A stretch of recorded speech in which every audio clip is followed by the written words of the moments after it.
ในตอนเช้าของวันที่25วันที่7มิถุนายน2024หน่วยงานการศึกษาตัวเนืองส่วนการศึกษาโรงเรียนภาคเหนือได้จัดฝึกอบรมวิธีสิสอนผู้ใหญ่ให้พนักงานวิชาการส่วนการศึกษาโรงเรียนแข้งหน่วยงานโรงเรียนขั้นเมืองอยู่ที่ห้องประชุมส่วนการศึกษาโรงเรียนแข้งล่วงน้ำถา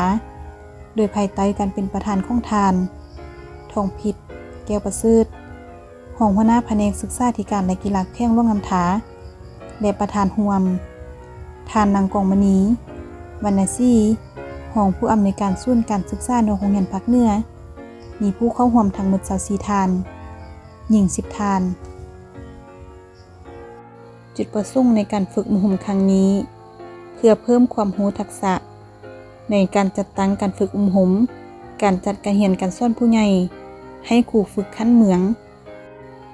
เพื่อสร้างเครือข่ายระหว่างแข้งเมืองและส่วนภาคเพื่อให้ผู้เข้าร่วมสามารถส่งความรู้และตอบสนองได้ตามความต้องการของกลุ่มเป้าหมายเพื่อให้ผู้เข้าร่วมสามารถกำได้เนื้อหนังรู้วางแผนการสอนและรู้วิธีการสิสอนผู้ใหญ่ผ่านการฝึกอบรมในระยะ5วันเห็นว่าบรรดานักสมรกรส่วนหลายมีความเข้าใจดีต่อกับเนื้อในบทเรียนมีความกระจ่างแจ้งถึงบทบาทและหน้าที่ครูสอนผู้ใหญ่ตลอดการเรียนรู้ตลอดชีวิตกระบวนการค้นคิด